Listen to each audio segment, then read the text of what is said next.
Hello, this is my reflection on the movie Silence. And so for the theme, we have that it is the imitation of Christ calls for us as Christians to sacrifice our earthly pride. And so some locutions in the film. We have the understanding of the image of Jesus. From the very beginning, we are given a portrait or a photo of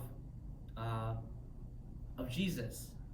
And constantly throughout the film, this image is appeared again, but used constantly to show that Rodriguez, the main character, is seeing himself as Jesus.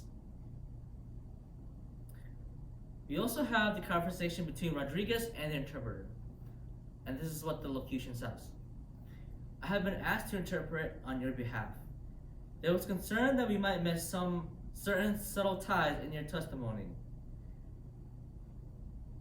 If you were to speak only Japanese, we want it to be fair, and we do have a better grasp of your language than you do of ours. Father Gabriel never managed much more than arigataya. At the time he lived here, he taught but would not learn. He despised our language, our food, our customs. Again, this is showing that the people of Japan saw the main character, Rodriguez, similar to this Father Cabral, in the sense that he would not learn from the Japanese, that he didn't take the time to really listen and take in the culture, but rather was constantly trying to teach and preach this gospel onto the people. We also have the conversation between Ferreira and Rodriguez. And so this is what the locution says. You see Jesus in Gethsemane, and believe your trial is the same as his. Those 5 in the pit are suffering too, just like Jesus. But they don't have your pride. They would never compare themselves to Jesus. Do you have the right to make them suffer? And so in this sense, we see that Padre Ferreira also saw that Rodriguez himself was putting himself as the Messiah complex. And that is why he's saying, do you actually have the right to make these people suffer?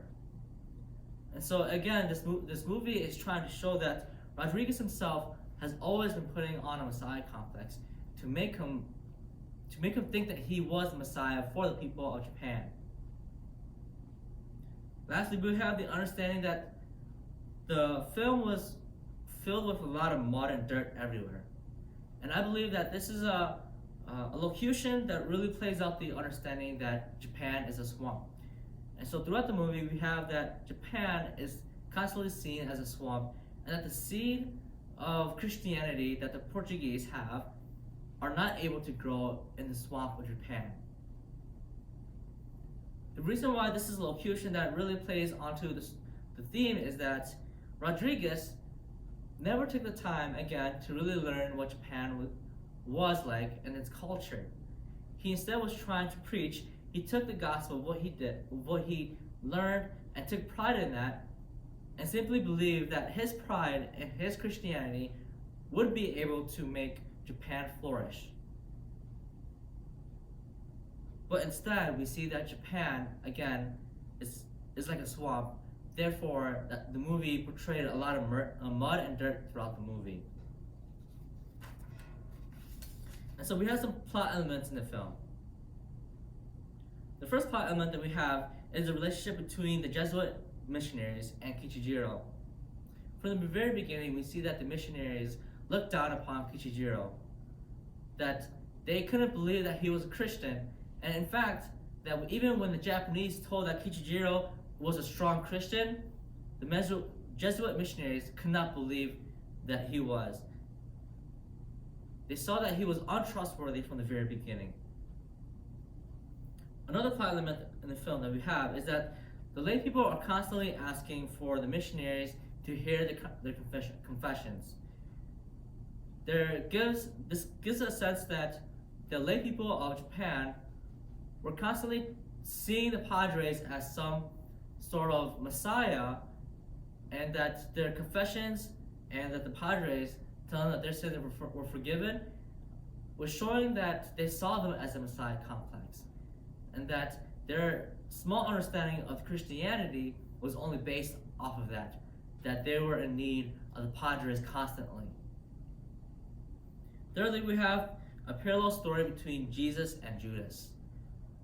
And so we have to understand that Jesus is Rodriguez and Judas is Kichijiro. And this plays a huge role into, again, showing that Rodriguez himself saw himself as the Messiah for Japan. And lastly, we have that many Christian artifacts were being given throughout the movie to the lay people. And in fact, that these lay people were always trying to hold on to these artifacts. There was a sense that there was a worship of false idols to these artifacts, and therefore could not step on the plate of Jesus because they saw that it was something holy. It was something that was given from the Padres. And these items that they were holding, they could not let go of these, as they saw that these things were holy items from the Messiah of Rodriguez.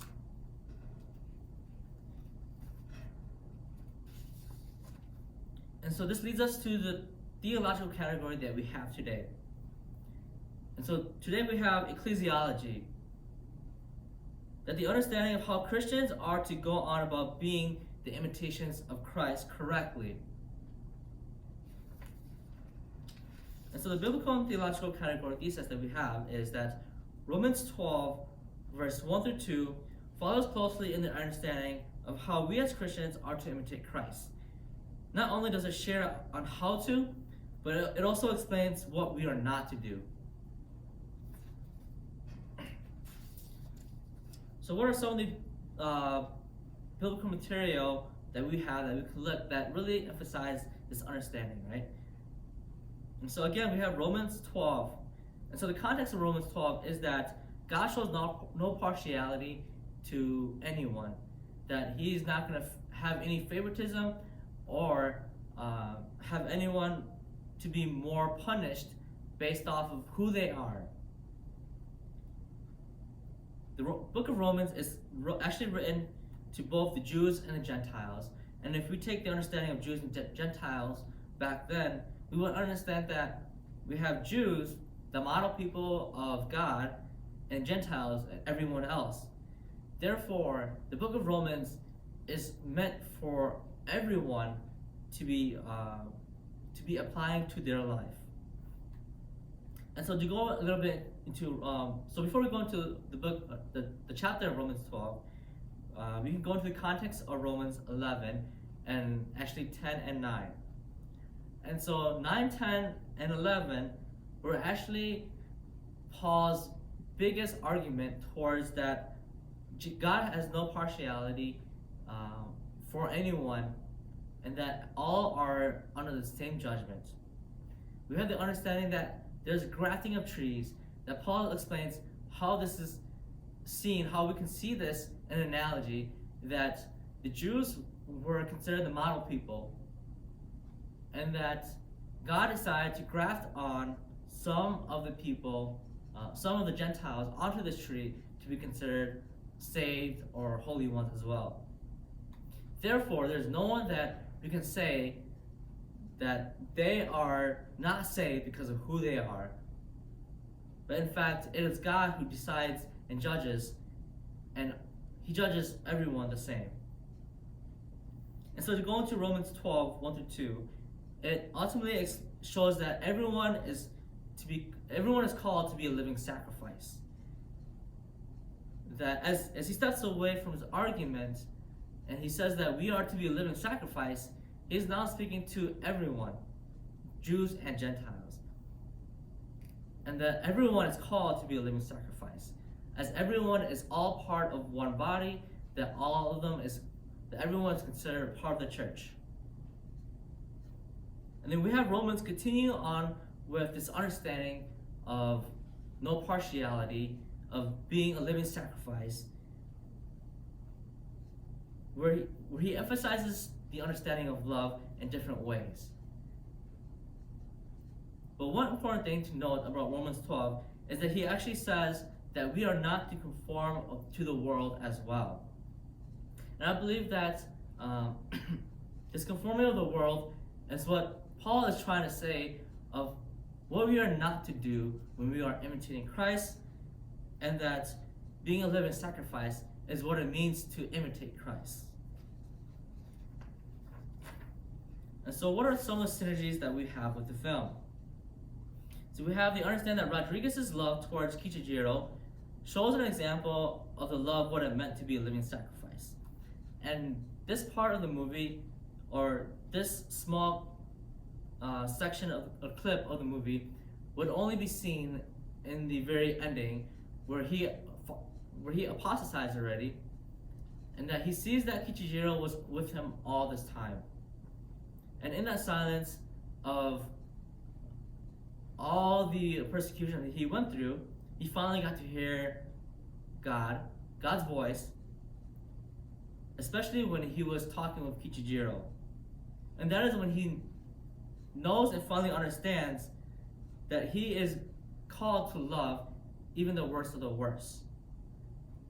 And Kichijiro playing the role of Judas, and Rodriguez playing the role of Jesus, shows the sense of to love your enemies no matter what.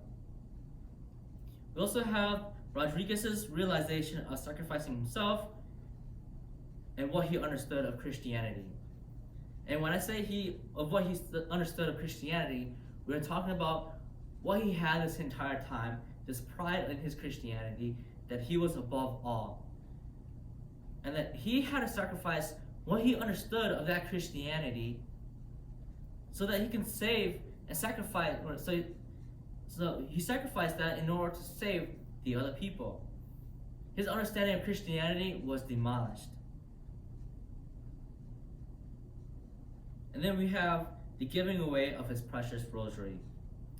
And although that the lay people of Japan idolized the artifacts, we see that the rosary of Rodriguez meant something special to the character himself. But he was willing to part ways with it if it allowed for the lay people of Japan to grow in numbers, if it called for them to believe in Jesus.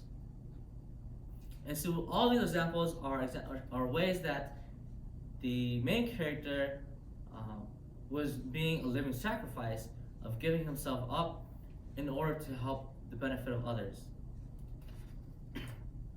And then we have the dissonance of the film. And so although we have many dissonants, a lot of them were meant to use and emphasize the understanding of the theme by using a comparing and contrasting and a learning of what the main character went through. And so first we have that Rodriguez did not see himself like other padres that previously came before. We see that in the story of, or in the conversation with the interpreter, he ends the locution by saying, "I'm not like him. I'm not like Cabral." He saw himself as someone better than Cabral. He failed to see that he was being like everyone else, that the people of Japan saw him like everybody else. The lay people saw him similar to the missionaries that came before, and the inquisitors saw him as simply the same type of missionaries that came beforehand. Second, we have the beginning of the film where they looked at Kichijiro as a Christian. So again, I want to emphasize this, that they saw Kichijiro, but their understanding of Christianity would not allow Kichijiro, or would not consider Kichijiro as a Christian at all. That he was untrustworthy. He's someone who's dirty. He's someone that was kind of doubtful in his faith because of what he went through. And they did not take the time to listen, and rather they judged and said that they were above him, saying that he could not be trustworthy and they could not believe that he was a Christian. And then we also have the understanding that Rodriguez was out to fulfill his duties and confessions to Kichijiro, but there's a sense that he did not even want to because of the things that he's done. When Rodriguez was in his prison alongside with Kichijiro, Kichijiro wanted Rodriguez to hear his confessions, But Rodriguez went up to him and had a sense of not wanting to. Kichijiro understood this and said that he understands that he stinks. He stinks of sin. And so there's a sense that Rodriguez only goes out to fulfill his role, to really just do his role. But he had no love and care for Kichijiro. We also have that Rodriguez looked at himself throughout the film and saw reflections of himself. The biggest one is when he was looking at the river and he started bursting out laughing. And the reason why is because he started seeing himself, he started seeing the image of Christ in him. As the reflection changed to Jesus, it again shows that there's a sense that he took his pride, and his pride is what gave him to be the Messiah complex of the lay people in Japan. Fourth, we have the results of the missionaries who had the Messiah complex, where the Japanese people worship physical idols. That, although it doesn't explicitly say this, that there was a result of already what happened from the prior missionaries. That they did not take the time to care for the Japanese culture. That they did their mission work in a wrong way, with the Messiah complex being them. That they understand the Messiah as the missionaries. And that is why constantly the lay people are constantly asking for them, for the artifacts. It's because they were given the wrong gospel. Because they saw that the Messiah was the Padres. And so these are the dissonance of the film.